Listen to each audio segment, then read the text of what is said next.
La Turquie est-elle en train de mener l'offensive de trop en Syrie? On en débat toujours avec, à mes côtés, Fatma Kizilboga de la rédaction de France 24, avec Franck Sessen, avocat membre de l'Institut kurde de Paris, avec le général Dominique Trinquant, ancien chef de la mission militaire française auprès des Nations Unies, avec Michel Duclos, ancien ambassadeur de France à Damas et conseiller spécial à l'Institut Montaigne, auteur de La longue nuit syrienne aux éditions de l'Observatoire.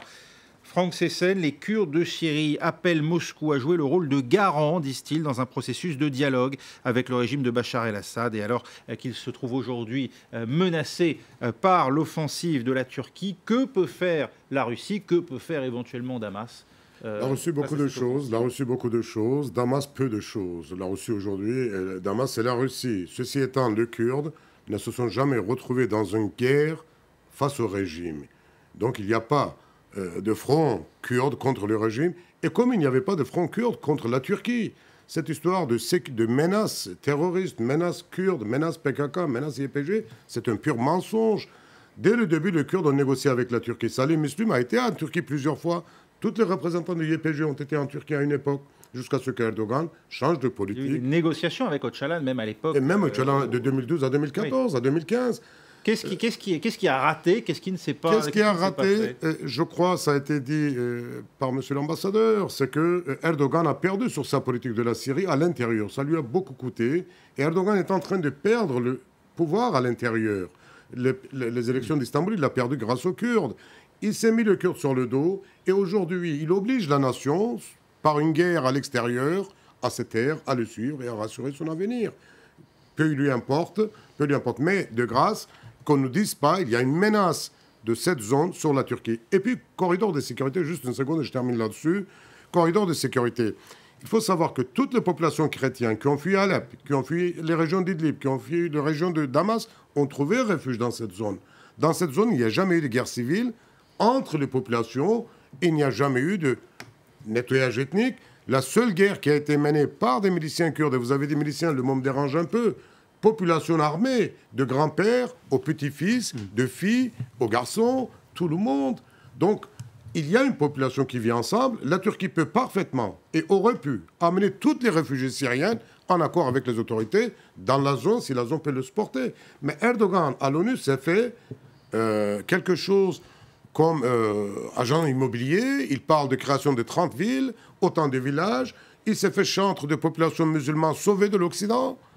Je crois que l'affaire Erdogan n'est pas terminée. Avec ce nationalisme, islamiste ou nationaliste, avec des rallants néo-ottomans, c'est le Kurdes qui paye aujourd'hui. Vous le retrouvez tous devant vos portes. On va réagir dans un instant, mais on est avec nous Éric Coquerel, député France Insoumise de Seine-Saint-Denis. Et Éric Coquerel, vous êtes vous directement concerné par ce qui est en train de se passer, puisque vous faites partie du cercle d'amitié franco-kurde. Comment réagissez-vous justement à cette intervention de la Turquie? Elle est scandaleuse. Enfin, elle est scandaleuse et je suis très inquiet pour nos amis kurdes, qui ne sont pas seulement nos amis, qui sont aussi, j'allais dire, les meilleurs alliés de la France dans cette région. Je vous rappelle que sans les Kurdes, il n'y aurait pas eu de victoire militaire sur Daesh. C'est eux qui ont assuré le job, comme on dit, sur le terrain.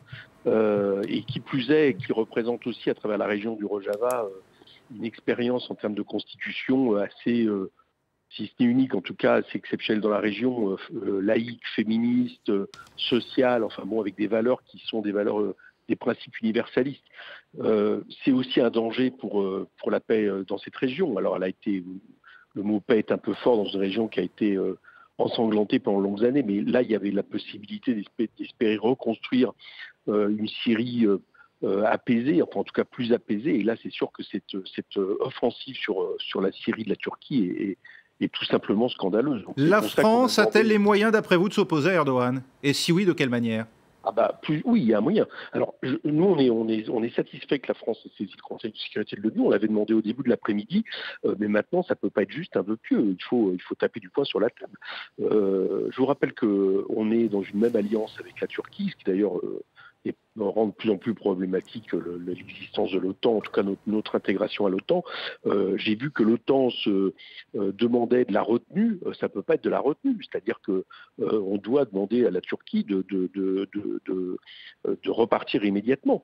Si on en croit M. Trump, qui a changé de fusil d'épaule depuis quelques jours et qui dit maintenant qu'il ne faut pas toucher ses amis kurdes, je vous rappelle que les Américains sont toujours au nord. Donc s'il y a les Turcs qui ont pu rentrer, c'est que les Américains les laissent rentrer. Donc tout ça, il faut que la France véritablement fasse entendre une voix très très forte. Et ça peut aller, à mon avis, jusqu'à menacer d'une force d'interposition sous mandat de l'ONU. C'est pas possible de laisser M. Erdogan faire ce qu'il veut dans cette région du monde et agresser les Kurdes. Merci Éric Coquerel, réaction donc du député La France Insoumise et membre du cercle d'amitié franco-kurde. Général Trinquant, est-ce qu'il y a d'abord des soldats français ou des forces spéciales françaises présentes dans cette région, et quid des Américains qui sont encore présents? Est-ce qu'il n'y a pas un risque d'accrochage? Jusqu'où peut aller en gros l'offensive turque? Je ne pense pas qu'il y ait de risque d'accrochage, mais oui, il y a des forces spéciales françaises qui sont avec les forces spéciales américaines. En clair, les forces spéciales françaises ne peuvent pas rester seules. Si les forces américaines s'en vont, les Français sont obligés de se retirer. C'est une obligation. Je crois que, si vous voulez, le problème, c'est que M. Erdogan et comme M. Trump. D'ailleurs, ils réagissent par tweet tous les deux. M. Erdogan a annoncé l'offensive par tweet. Mais il parle aussi à son public, à ses citoyens. M. Erdogan a gagné les deuxièmes élections en radicalisant le problème kurde. Et ça, c'est très sensible dans la population turque. Ils sont très sensibles à ça. Donc là, il est en train de dire, moi, vous voyez, je fais ce que je dis. Je le dis depuis 2 ans, parce que le plan qu'il a présenté à l'Assemblée générale, moi j'en avais entendu parler il y a déjà 1 an. Il n'avait peut-être pas monté à la carte, mais il avait fait la même chose. Donc je fais ce que je dis. Et donc, comme M. Trump. Et maintenant, pour répondre simplement à M. le député Coquerel, qu'est-ce que va faire l'ONU sous le contrôle de M. l'ambassadeur Duclos? Elle va faire une déclaration. Attendez, ni les États-Unis, ni Moscou ne vont faire voter une résolution contre M. Erdogan. C'est une condamnation verbale. Bah oui, ça va être une condamnation verbale, probablement. Alors je souligne quand même que les Européens sont très unis dans l'affaire, parce qu'au Conseil de sécurité, nous avons 5 Européens, britanniques, français, membres du Conseil permanent, membres permanents du Conseil. Il y a les Allemands, il y a les Belges et les Polonais. Et pour une fois, ils sont tous unis.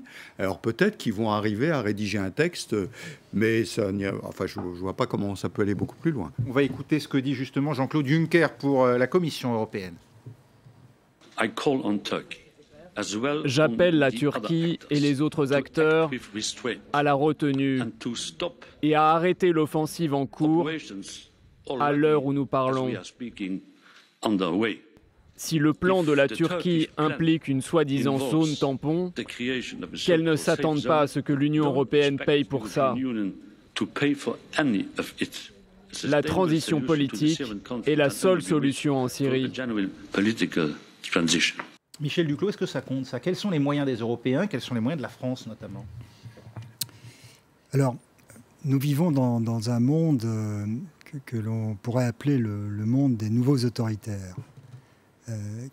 Parce que le ton est donné par des gens comme Poutine, Erdogan et d'autres, dans laquelle, il faut bien l'avouer, Trump s'inscrit assez bien. Lui, évidemment, il opère dans un système démocratique, heureusement, et on a vu la réaction notamment du Parti républicain, mais il a ce type d'instinct. Et donc, c'est une forme de politique internationale qui est beaucoup plus personnalisée encore qu'elle ne l'a jamais été. Et je crains que D'ailleurs, on peut expliquer en partie ce qui se passe actuellement dans le nord-est syrien par le fait que Poutine a su très bien gérer Erdogan depuis quelques années, comme je l'ai rappelé. Après l'avoir accusé de faire de la contrebande quasiment voilà. De pétrole syrien via Daesh. Poutine a amené Erdogan dans la position où il voulait l'amener, c'est-à-dire d'être très dépendant de Moscou pour Idlib, et par ailleurs un peu fâché avec ses alliés naturels à cause de la vente des S-400. Système antimissile. Et en réalité, Trump essaie de rattraper Erdogan par la manche en utilisant un peu le même genre de procédé. Et donc là où le Congrès voulait déclencher des sanctions très fortes à cause de l'affaire des S-400, Trump a mis la pédale douce. Et là, peut-être qu'il a essayé d'appâter Erdogan avec cette affaire du nord-est syrien. Peut-être aussi que c'est Erdogan lui-même qui a compris qu'il y avait une fenêtre d'opportunité compte tenu des difficultés à l'intérieur de Trump en ce moment, dont on voit bien qu'il le met que ces difficultés le mettent dans un état de très grande agitation. Donc vous voyez, c'est dans ce monde-là dans lequel nous vivons. Et là, pour les Européens, c'est triste à dire, mais c'est plutôt les relations personnelles que Macron a su établir avec ces différents personnages c'est ça qui sera le plus utile. Et je pense que le président a beaucoup de travail à faire au téléphone dans les prochaines heures. Fatma Kizil Boga, le général Trinquant évoquait la popularité éventuellement de ce projet d'annexion d'une partie finalement au nord du territoire syrien, en tout cas de création de cette zone tampon et de modification de sa composante ethnique auprès même de la population turque. Est-ce le cas alors qu'un des partis de l'opposition, la HDP en l'occurrence, a dans ses composantes une composante kurde, ou en tout cas pro-kurde, assez forte? Alors, ce qu'il faut dire, c'est que l'opposition en Turquie, elle a été très affaiblie au cours des derniers mois, même des dernières années, qu'il y a encore beaucoup de membres, d'adhérents du HDP qui sont emprisonnés. Donc le HDP, je pense, aujourd'hui est dans une situation assez compliquée aujourd'hui en Turquie. Ensuite, il faut bien évidemment rappeler que la Turquie est un pays qui est profondément nationaliste. Et effectivement, ce genre d'opération peut faire remonter la cote de popularité d'un président qui a été très critiqué ces derniers mois en Turquie. Certaines sources, en tout cas en coulisses en Turquie, on parle même de l'éventualité de l'annonce d'élections anticipées en Turquie. Et peut-être que cette opération, justement, qui est lancée dans le nord de la Syrie, ce serait un moyen pour Erdogan, un tremplin politique. D'exploiter politiquement. Exactement. Oui, c'est très important. C'est-à-dire qu'il y a un élément de fuite en avant dans l'attitude d'Erdogan. Parce que l'économie turque va mal ? Parce que l'économie turque va mal, parce qu'il a perdu Istanbul, parce que, par exemple, pour prendre l'électorat kurde, vous savez que la moitié des Kurdes turcs votaient pour le parti d'Erdogan, l'AKP. Parce que la moitié de la population kurde de Turquie est pieuse, religieuse, et donc faisait confiance dans l'AKP, en dépit du conflit, par ailleurs, avec ceux qui souhaitaient l'autonomie kurde dans le pays. Et les dernières élections ont montré que cette fraction-là de l'électorat commence aussi à se détourner du parti d'Erdogan. Donc, il y a d'innombrables facteurs qui font qu'il est dans cet état d'esprit de fuite en avant. Franck Sessen, il y a effectivement aujourd'hui un déni même de la question kurde aujourd'hui en Turquie ? Oui, tout le monde vous dira, oui, les Turcs vont occasionnellement, périodiquement dire on a un problème kurde, le problème essentiel en Turquie c'est kurde, mais ça reste là, le pays est profondément nationaliste. Et quels sont les liens exacts qu'entretiennent ces YPG avec le PKK ? Des liens organiques ? On est extrêmement proches ? Les liens peut-être organiques. Et avec ce qu'on appelle le Kurdistan irakien, où là les liens sont beaucoup plus distants. Mais écoutez, tout simplement, quand Daesh est arrivé, le seul force organisée c'était PKK. YPG. Donc YPG était une émanation de PKK, ils n'étaient pas si signifiants que ça au début. Mais parce que ce sont les seuls qui ont pris des armes, ont résisté. À Kobané notamment. À Kobané notamment. Ouais. Et partant de là, ils ont mobilisé toutes leurs forces d'Iran, de Syrie, de Turquie et des autres parties de la Syrie et de Shengal. C'est la première défaite territoriale de Daesh, c'était Kobané. Aussi à Shengal. Donc aujourd'hui, même traditionnellement, on va dire le Kurde, les uns contre les autres, Barzani est venu les féliciter. Je veux dire, tout ça par là, ça n'excuse absolument pas ce qui se passe aujourd'hui. Alors, Erdogan est voisin de l'autonomie kurde en Irak depuis 1991. Il en profite un maximum. C'est son jardin arrière quasiment. Il s'entend très bien. Il peut encore faire la même chose avec le Kurdes de Syrie, qu'elle s'appelle YPG ou qu'elle s'appelle autre chose. On négocie bien, Trump négocie bien avec Corée du Nord. Donc, ça ne justifie pas un nettoyage ethnique, déplacement des populations. Fatma Kizil Boga, ensuite. Moi, je voudrais quand même poser une question au général. Est-ce qu'il ne serait pas un peu naïf aujourd'hui d'imaginer qu'une telle opération peut être lancée sans un semblant de coordination, en tout cas d'information, entre les différents services de renseignement ? Non, alors premier point, l'opération est montée au vu et su de tout le monde. C'est-à-dire que tout le monde sait qu'elle se prépare, évidemment, de l'autre côté de la frontière. Voilà. Bon, deuxième point, la coordination aérienne est faite par les Américains là-bas. Donc, est-ce qu'on n'est pas si les Américains voulaient, en l'air surpris bien sûr, si les Américains voulaient débrancher tous les systèmes, les Turcs auraient beaucoup de mal à manœuvrer dans la région. Donc il y a une force d'hypocrisie, oui, je suis d'accord avec vous. On va voir ce que tweet, parce que c'est devenu le mode de communication aujourd'hui privilégié par ceux qui nous dirigent. Lindsey Graham, sénateur républicain proche de Donald Trump, on dit qu'il joue au golf le week-end. Il le soutient notamment dans l'affaire qui concerne la procédure de destitution enclenchée par les démocrates, mais il se trouve que Lindsey Graham est aussi un néoconservateur, en tout cas très interventionniste au plan international, et qu'il ne comprend pas cette volonté de retrait américain. Il le dit, le Congrès fera payer très cher à la Turquie son offensive en Syrie. Michel Duclos, vous pensez, vous, qu'il y a aujourd'hui une unanimité derrière Donald Trump, ou au contraire, de vraies résistances qui pourraient à terme se retourner contre la Turquie ? Je crois que la classe politique américaine est révulsée par ce qu'a fait Trump. D'abord parce que, pour dire la vérité, je ne partage pas du tout le sentiment très positif à l'égard du YPG. Moi, je crois qu'ils sont beaucoup plus liés au PKK, que les Occidentaux ont eu tort de leur faire entièrement confiance sans leur demander en échange un certain nombre de garanties politiques.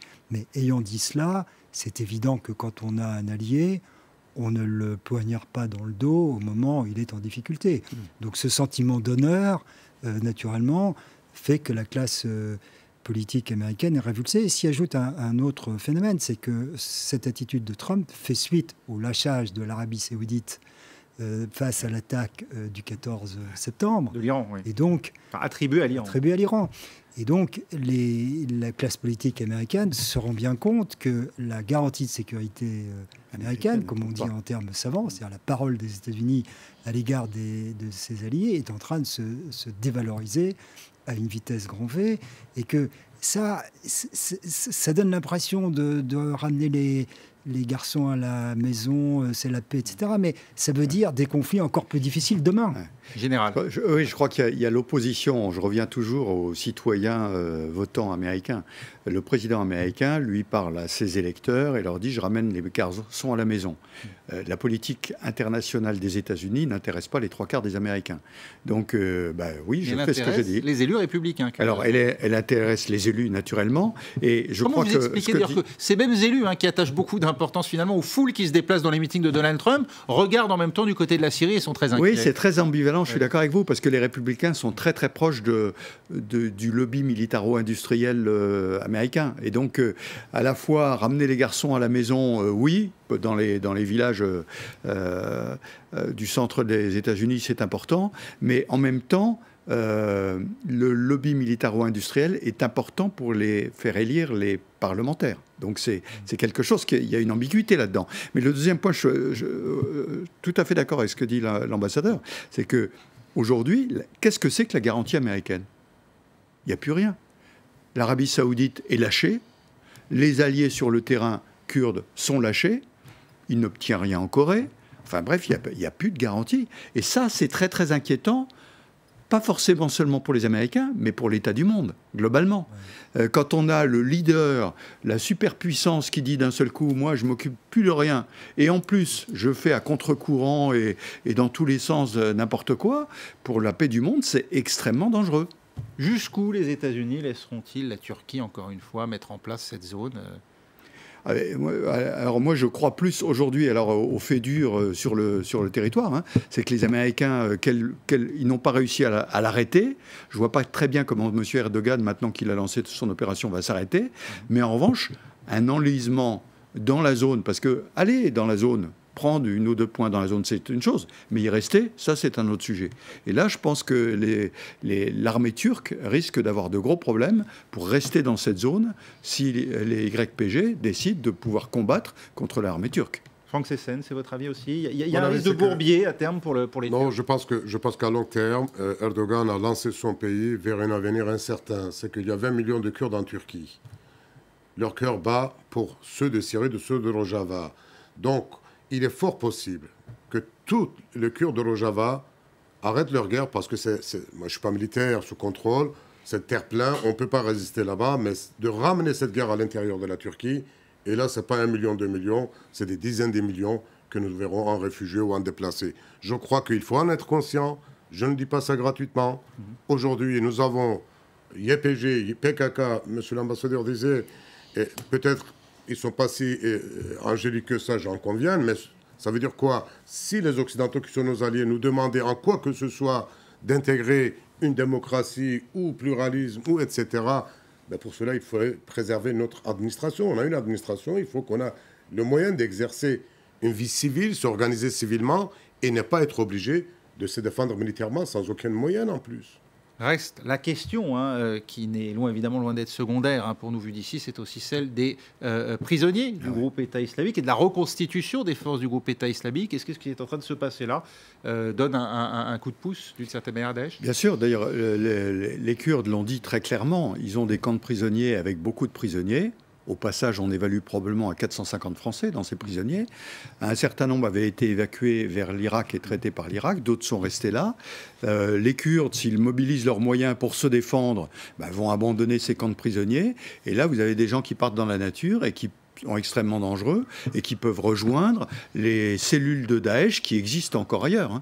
On vient de voir, alors on va vous la remontrer, la citation aujourd'hui d'un entretien accordé par Ibrahim Kalin, porte-parole de Recep Tayyip Erdogan à la BBC. La racine du problème est que ces pays, alors il parle des pays européens, ne veulent pas reprendre les djihadistes. Les pays comme l'Allemagne, la France, l'Italie, le Royaume-Uni et la Belgique n'en veulent pas, mais ce sont leurs citoyens. Ils devraient les reprendre et les juger selon leur système judiciaire. C'est selon lui ce qui explique le fait que les Occidentaux veuillent à tout prix protéger les YPG. Donc cette raison purement cynique finalement, d'après lui. Et il nous appelle à prendre à notre tour nos responsabilités. Mais c'est le chantage qu'a toujours utilisé Erdogan sur ce point-là, ou sur les vagues de migration qui partaient vers l'Europe. Signez-moi un chèque et je les garde. Au passage, je les fais travailler en Syrie. Mais comme on le disait, la situation en Turquie, je les fais travailler. Mais comme la situation économique est très mauvaise, évidemment, il a intérêt à les sortir de Turquie pour redonner du travail à des Turcs qui ont un peu de difficultés en ce moment. Merci beaucoup, Général Trinquant. Merci également à l'ambassadeur Michel Duclos d'avoir été avec nous, à Franck Sessen de l'Institut Kurde de Paris et à Fatma Kizil-Bogad de France 24. On continue d'en parler, bien sûr, avec un œil sur les médias. C'est tout de suite.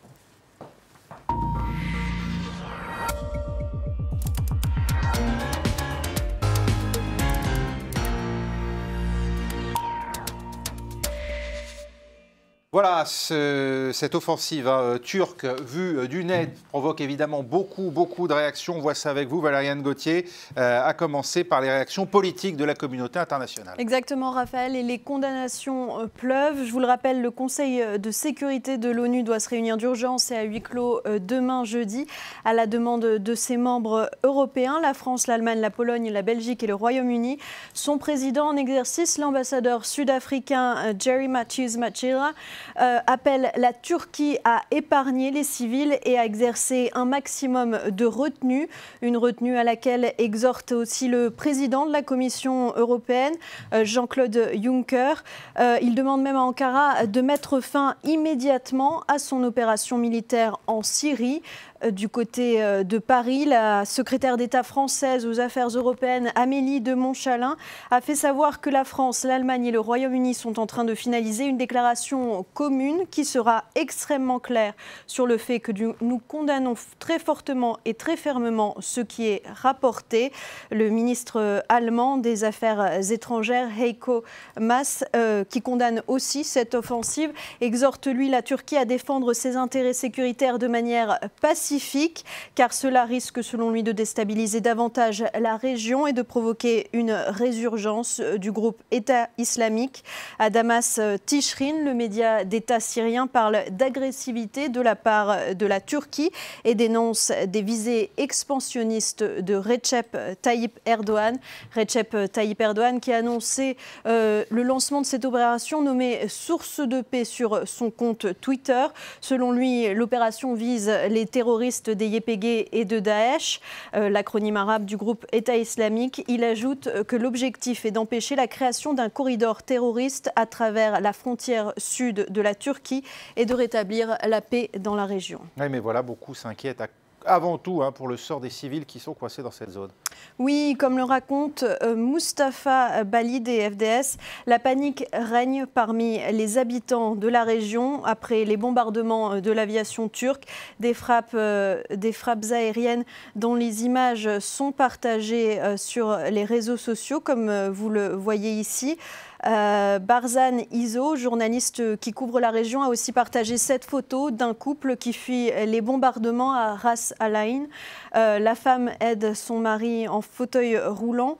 Des civils donc dont la vie est en jeu et beaucoup d'internautes et de médias qui s'inquiètent d'un génocide kurde, comme l'écrit Marianne. Si nous abandonnons les Kurdes de Syrie, nous assisterons à une tragédie équivalente à ce qu'ont connu les Arméniens avec les Turcs il y a exactement un siècle. Merci Valériane, et puis beaucoup condamnent l'attitude de Donald Trump. On a peut-être 30 secondes pour l'évoquer, très rapidement. Oui, on va le faire très rapidement. Donc, le président américain Donald Trump qui a semblé donner son feu vert dimanche à une telle opération, avant de revenir sur ses propos. Et les caricaturistes s'en donnent à cœur joie. Vous le voyez, ce dessin qui représente Donald Trump donnant son feu vert à un chien qui est la caricature d'Erdogan. Voilà, qui lui donne son feu vert. Et on a aussi, je voulais très rapidement vous montrer ces tweets du sénateur américain Lindsey Graham qui condamne l'isolationnisme américain et estime qu'il n'a pas fonctionné avant la Seconde Guerre mondiale ni pour le 11 septembre. Et Lindsey Graham, qui a tweeté de nombreuses fois son soutien aux Kurdes, annonce sur Twitter qu'il mènera une action auprès du Congrès pour faire payer à Recep Tayyip Erdogan un lourd tribut après le lancement de cette opération. Merci Valériane, voilà ce qu'on pouvait dire des réactions sur Twitter et ailleurs. Restez avec nous, à suivre dans un instant un nouveau journal sur France 24. 50% de nos financements ont un effet positif sur le climat. C'est une très bonne nouvelle parce que ça veut dire que les gens sortent de la pauvreté. Donc rien que ça, c'est une excellente nouvelle. On est rentré dans un autre monde. On peut l'aimer ou ne pas l'aimer. Prenons-en acte et commençons à discuter. L'invité de l'écho, présenté par Ali Laïdi, à regarder sur France 24 et France24.com.